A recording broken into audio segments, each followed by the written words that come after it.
Dear student, आज हम इस वीडियो लेक्चर में बात करेंगे व्यावसायिक पाठ्यक्रम बिक्री कौशल यानी कि वोकेशनल कोर्स सेल्समैनशिप, उसका प्रयोग क्रमांक 3 या एक्सपेरिमेंट नंबर 3। यदि आप BA, BSc, BCom, BBA, BCA प्रथम वर्ष के विद्यार्थी हैं और आपने व्यावसायिक पाठ्यक्रम सेल्समैनशिप यानी विक्रय कौशल को चुना है तो उसके प्रयोग क्रमांक 3 को आज हम इस वीडियो लेक्चर में देखते हैं, समझते हैं और इसको आपको अपने प्रैक्टिकल डायरी में नोट डाउन करना होगा। ऑब्जेक्ट यानी उद्देश्य दिया हुआ है, विक्रय कला में आउटडोर सेल्समैन के पास काम करने वाले या आसपास रहने वाले के साक्षात्कार के माध्यम से पता लगाना कि वह बिक्री प्रस्तुति और उस पर रिपोर्ट तैयार करने में किन किन महत्वपूर्ण कदमों का पालन करता है। इसको हम यहाँ पर हिंदी और इंग्लिश दोनों मीडियम में समझेंगे। आप जिस भी मीडियम के स्टूडेंट है उस मीडियम के अकॉर्डिंग इसको अपने प्रैक्टिकल रिकॉर्ड में नोट डाउन करिएगा।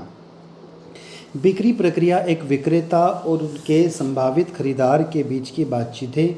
बिक्री प्रक्रिया के 7 सामान्य चरण होते हैं: पूर्वेक्षण, तैयारी, दृष्टिकोण, प्रस्तुति, आपत्तियों को संभालना, समापन और अनुवृत्ति। बिक्री प्रक्रिया के पहले 3 चरणों में बिक्री प्रक्रिया के बीच में आपसी प्रस्तुति के साथ संभावनाओं की चाहतों और ज़रूरतों में अनुसंधान शामिल है। अंतिम 4 चरणों में किसी भी प्रश्न या चिंताओं को संबोधित करता है। फिर सौदा बंद करना है और अपना कनेक्शन बनाए रखना शामिल है। बिजनेस टू बिजनेस यानी B2B और बिजनेस टू कंज्यूमर यानी B2C दोनों सेल्स पर्सन संभावित ग्राहकों से जुड़ने और एक मजबूत ग्राहक आधार बनाने के लिए सामान्य बिक्री प्रक्रिया का पालन करते हैं। बिक्री किसी भी व्यवसाय का एक महत्वपूर्ण हिस्सा है जिससे कंपनी को मजबूत ग्राहक आधार बनने में मदद मिलती है। बिक्री प्रक्रिया के बारे में जानने से आपकी क्षमता खोजने में मदद मिलती है। बात करते हैं अब हम यहाँ से 7 चरणीय बिक्री प्रक्रिया, 7 स्टेप सेलिंग प्रोसेस। 7 चरण दिए गए हैं जो आमतौर पर बिक्री करने में शामिल होते हैं। पहला है पूर्वेक्षण, दूसरा तैयारी या दृष्टिकोण, तैयारी या पूर्व दृष्टिकोण, तीसरा दृष्टिकोण, चौथा प्रदर्शन, 5वां आपत्तियों पर कार्यवाही, छठा समापन और 7वां आगे की कार्यवाही करना। इन 7 पॉइंट को हम विस्तृत से समझने जा रहे हैं। आपको अपनी प्रैक्टिकल रिकॉर्ड में इसको नोट डाउन करना होगा। पहला पॉइंट दे रखा पूर्वेक्षण यानी प्रोस्पेक्टिंग। पूर्वेक्षण से संभावित खरीदारों या ग्राहकों को ढूंढने और उन्हें योग्य बनाना शामिल है। इस स्तर पर आप ये निर्धारित करते हैं कि आपके संभावित ग्राहक को कोई विशेष आवश्यकता है या आप चाहते हैं कि आपका व्यवसाय पूरा कर सकें। आप सामर्थ्य जैसे विभिन्न कारकों पर भी निर्णय ले सकते हैं। बिक्री प्रक्रिया के इस चरण में अक्सर आपके आदर्श ग्राहकों की पहचान करने के लिए अनुसंधान शामिल होता है। आप लीड या संभावित क्लाइंट की सूची तैयार करना शुरू कर सकते हैं। आप योग्यता संबंधित प्रश्नों के आधार पर उनकी जांच कर सकते हैं, जैसे कि वे व्यवसाय के स्वामी हैं या गृह स्वामी हैं, या यदि उनका औसत मासिक लाभ या आय उत्पाद की कीमत के लिए उपयुक्त है। ये आपके खरीदार पूल को कम करने में मदद करता है। आप खरीदारों की वर्तमान ज़रूरतों को निर्धारित करने के लिए स्क्रीनिंग प्रक्रिया का भी उपयोग कर सकते हैं। उदाहरण के लिए, यदि आप 65 वर्ष की अधिक आयु के व्यक्ति की बीमा बेच रहे हैं तो संभवतः आप 30 वर्ष से अधिक आयु के किसी व्यक्ति को लक्षित नहीं करेंगे। दूसरा पॉइंट है तैयारी या पूर्व दृष्टिकोण। अपनी संभावनाओं के साथ प्रारंभिक संपर्क करने से पहले आप तैयारी करना चाहते हैं। अपनी सभी जानकारी तैयारी रखना महत्वपूर्ण है, जैसे उत्पाद विवरण, मूल्य भुगतान विकल्प, प्रतिस्पर्धा दरें और विशिष्ट बिक्री के लिए तिथियों। आप अपनी संभावनाओं के बारे में अधिक से अधिक जानना चाहते हैं ताकि आप उनके साथ बेहतर ढंग से जुड़ सकें। बिक्री प्रक्रिया के इस चरण में आपकी प्रारंभिक बिक्री प्रस्तुति तैयार करना भी शामिल हो सकता है। किसी भी प्रश्न का उत्तर देने के लिए तैयार रहें जो आपकी संभावनाओं को सहायक डेटा के साथ हो सकती है। अभ्यास करें, आप जोर से क्या कहने जा रहे हैं और किसी ने आपको संभावित प्रश्नों के साथ प्रस्तुत किया है, ताकि आप अपनी प्रक्रिया या प्रतिक्रिया का पूर्वाभ्यास कर सकें। तीसरा पॉइंट है अप्रोच यानी दृष्टिकोण। बिक्री प्रक्रिया के दृष्टिकोण चरण के दौरान आप अपनी संभावनाओं या संभावनाओं के साथ अपना पहला व्यक्तिगत संबंध बनाएंगे। इस कदम से मैं संभावित खरीदार या ग्राहकों की आपकी बैठक में व्यक्तिगत करके या अन्यथा तालमेल स्थापित करके आपसे बातचीत करना शामिल है। क्लाइंट को बातचीत में शामिल करने के लिए प्रश्न पूछें। चौथा पॉइंट है प्रेजेंटेशन यानी प्रस्तुति।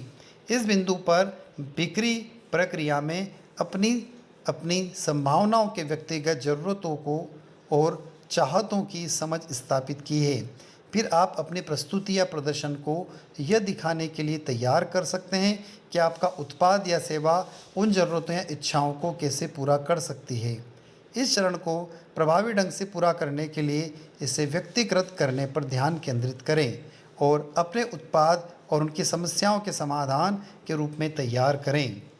आपकी प्रस्तुति में भ्रमण, उत्पाद प्रदर्शन, वीडियो प्रस्तुति या अन्य दृश्य या व्यावहारिक अनुभव शामिल हो सकते हैं। यह कदम तब है जब आप अपने सभी शोधों को लागू कर सकते हैं। उदाहरण के लिए, यदि आप एक बढ़ते परिवार को एक घर बेचने की कोशिश कर रहे हैं तो आप शायद उन्हें दूसरी मंजिल कोडों के बजाय परिवार के अनुकूल पड़ोस में एक बड़ा घर दिखाएंगे। आपत्तियों को संभालना। अपनी प्रस्तुति पूरी करने के बाद आपके संभावित ग्राहकों के कुछ प्रश्न, चिंताएं या आपत्तियां हो सकती हैं। यह बिक्री प्रक्रिया का एक सामान्य और महत्वपूर्ण हिस्सा है। आपत्तियों को अपनी संभावनाओं के बारे में अधिक जानने का अवसर के रूप में देखें। जब आप शोध करते हैं और उचित तैयारी करते हैं तो आपके पास आपत्तियों को दूर करने के लिए आवश्यक सभी जानकारियाँ होगी। इस कदम में आपकी संभावनाओं की चिंताओं को सुनना और उनकी आपत्तियों को बेहतर ढंग से पहचानने और समझने के लिए अतिरिक्त प्रश्न पूछना शामिल हो सकते हैं। हो सकता है कि आप उन चिंताओं को दूर करने के लिए अपनी बिक्री पिच को फिर से बनाना चाहें। छठा पॉइंट है समापन यानी क्लोजिंग। एक बार जब आप इस संभावनाओं को आश्वस्त कर लेते हैं कि आपका उत्पाद या सेवा उनकी आवश्यकताओं को पूरा कर सकती है तो बिक्री को बंद करने का समय आ गया है। वास्तव में संभावनाओं से पूछना महत्वपूर्ण है कि क्या वे खरीदारी करना चाहते हैं और ये सुनिश्चित करते हैं कि वे बिक्री की सभी शर्तों को पूरी तरह से समझते हैं। बिक्री को बंद करने के लिए एक प्रस्ताव का मसौदा तैयार करना, शर्तों या मूल्य निर्धारण पर बातचीत करना, अनुबंधों पर हस्ताक्षर करना, एक मौद्रिक लेन देन पर पूरा करना या अतिरिक्त चिंताओं या आपत्तियों पर काबू पाना शामिल हो सकता है। अतः आप ये सुनिश्चित करना चाहते हैं कि आपका खरीदार अनुबंध में शामिल शर्तों और प्रतिबंधों को समझता है, जैसे कि कोई भी धन वापसी, गारंटीकृत ग्राहक संतुष्टि खंड या मासिक सदस्यता के लिए चल रही खरीदारी या बिलिंग। इस स्तर पर आप अप सेलिंग तकनीकों का भी उपयोग कर सकते हैं, जैसे कि अतिरिक्त उत्पादों की पेशकश करना जो उनकी मूल खरीदार अपग्रेड या आपके उत्पाद के उच्च अंत संस्करण को पूरक हो। लेन देन पूरा करने के बाद हमेशा ग्राहक को धन्यवाद दें और सुनिश्चित करें कि तुरंत कनेक्शन न छोड़ें। सातवां पॉइंट है अनुवृत्ति जो बिक्री के बाद होती है। बिक्री प्रक्रिया में सबसे महत्वपूर्ण चरणों में से एक है। यह विक्रेता और खरीदार के बीच संबंधों की निरंतरता है जो ग्राहकों की संतुष्टि सुनिश्चित करती है, ग्राहकों की वफादारी बनाए रखता है और नए ग्राहकों के लिए संभावना मदद करता है। विचार इस स्तर पर बिक्री जारी रखने का नहीं है बल्कि मौजूदा संबंधों को पोषित करने का है।